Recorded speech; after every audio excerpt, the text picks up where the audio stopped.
안녕하세요 여러분, 캐스퍼입니다. 오랜만에 한국어 영상이죠? 오늘은 제가 좀 특별한 영상을 가지고 왔어요. 바로 다이어트 영상입니다.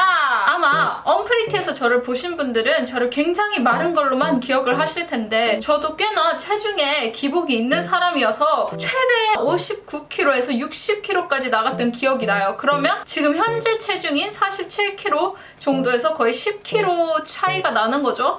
덜덜덜. 네, 그래서 이제 제가 평상시에 어떤 식으로 관리를 하는지에 대해서 팁을 좀 공유드리고자 영상을 만들어 보려고 해요. 반가운 소식인지 모르겠지만 안 반가운 소식일 수도 있어요. 저는 몸매 관리를 건강하게 하는 스타일은 아닙니다. 제가 운동을 하지도 않고요. 식단 관리를 건강하게 채식 위주, 단백질 위주로 섭취하지 않습니다. 그러면 시작해 보겠습니다. 하나, 둘, 셋, 야! 자, 저의 체중 관리 방법의 첫 번째 방법은요. 너무나도 뻔한 얘기지만 먹지 않습니다. 이게 무슨 말이냐? 저는 평상시에 식탐이 없는 편이 아니에요. 제가 좋아하는 걸 먹는 걸 정말 좋아해요. 좋아하는 걸 먹는 걸 정말 좋아해요. 제가 먹는 걸 굉장히 좋아해요. 보통은 사람들이 이걸 간헐적 다이어트라고 부르더라고요. 먹는 시간들 사이에 긴 텀을 두는 것. 저는 이거를 딱히 규칙을 정하지도 않고요. 정말 배고파 죽기 직전까지 참았다가 한 끼를 먹습니다. 음식을 필요로 하다. 이게 막 굶는다는 개념으로 이해하시면 안 될 것 같아요. 몸이 필요로 하지 않고 정말 배가 고프지 않은데 제가 습관처럼 군것질을 할 때가 굉장히 많더라고요. 이런 식으로 했을 때는 저절로 소식을 하게 되고 위가 줄어 있어서 양도 조금씩 줄어가고 필요 이상의 음식물을 섭취하지 않게 돼요. 이게 건강상에 어떤 영향을 끼치는지는 사실 과학적으로 누군가는 규칙적인 식습관, 삼시세끼를 챙겨 먹는다 이런 게 맞다라고 우길 수도 있지만 저는 사실 이런 식으로 식습관을 고쳐나가면서 더 건강해진 점도 분명히 있어요. 사람은 필요 이상의 음식을 섭취하는 게 그닥 좋다고 저는 생각을 하지 않거든요. 저는 영양학 박사도 아니고 전문의도 아니기 때문에 항상 이런 부분들은 개인 의사나 전문의한테 물어보는 게 제일 정확합니다. 명심해주세요. 다음 부분은 하나를 먹더라도 제대로 된 걸 먹는다예요. 예전에 제가 제일 많이 실패를 겪었던 다이어트들은 다이어트 식품들을 먹는 다이어트들이었습니다. 제가 좋아하지 않는 두부나 이런 것들을 한 끼를 대신해서 먹을 때마다 저는 너무 만족스럽지 않은 식사를 해서 그거에 더해서 식사를 또 한 끼를 했습니다. 그러면 사실 다이어트 식단이란 게 의미가 있을까요? 차라리 한 끼를 먹을 때 정말 의미가 있는 자기가 좋아하는 음식, 그게 치킨이 되어도 전 된다고 생각해요. 이렇게 먹다 보면 무언가 음식에 대한 약간 욕망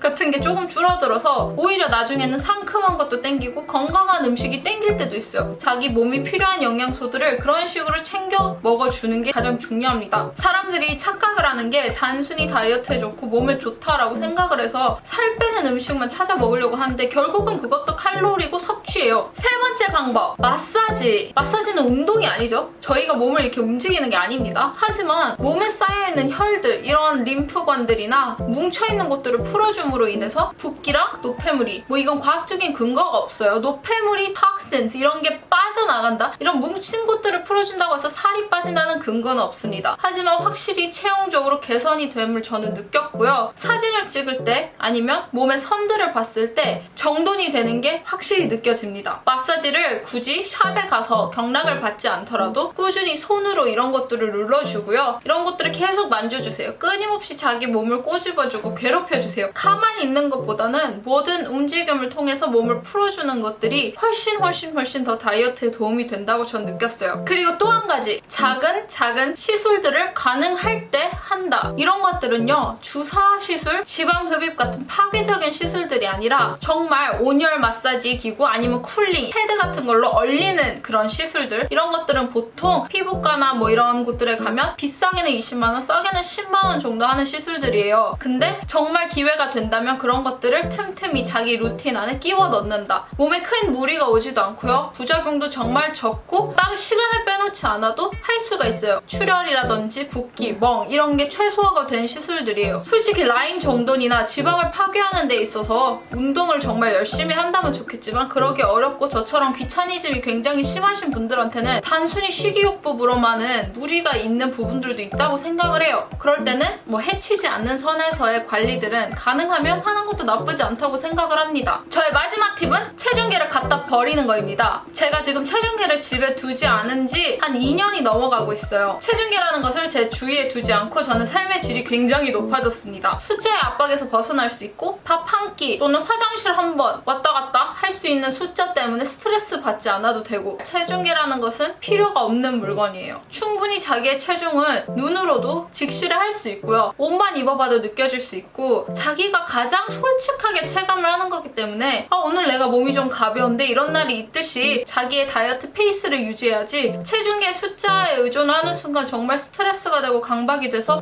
그러면 어차피 이렇게 돼버린 거 내일 또 이런 말을 하게 되는 게 결국은 그 숫자 때문이에요. 한 6개월에 한 번 꼭 필요할 때만 목욕탕을 가서 재시든 친구 집에 가서 재시든 하세요. 자, 여러분, 이렇게 저의 간단하지만 도움이 됐으면 하는 영상이 끝이 났습니다. 몸무게를 빼야 된다라는 영상도 아니고요. 제가 뺀 방식이 건강하고 맞다라는 방법도 아니고요. 날씬한 게 좋은 거다, 시술을 받아라 라는 영상도 아닙니다. 다만 저의 경험을 토대로 조금이나마 만약에 살이나 체중 조절의 컴플렉스나 힘든 점을 느끼시는 분들이 운동 없이 조절하는 방법이 필요로 하시다면 도움이 됐으면 하는 마음에서 찍어본 영상이에요. 또 저 같은 경우에는 예전에 방송을 할 때도 여러분들이 워낙 체형 가지고 말씀을 많이 해주셨어요. 너무 아파 보인다, 뭐라도 먹었으면 좋겠다, 요즘 좀 살찐 것 같은데, 이런 말들을 해주셨어가지고 한 번쯤은 다이어트 관련 영상을 찍어보고 싶었습니다. 그러면 댓글로 영상 추천 같은 거 항상 남겨주시고요. 좋아요랑 구독 눌러주시고 캐스퍼 많이 응원해주세요. 안녕. See you.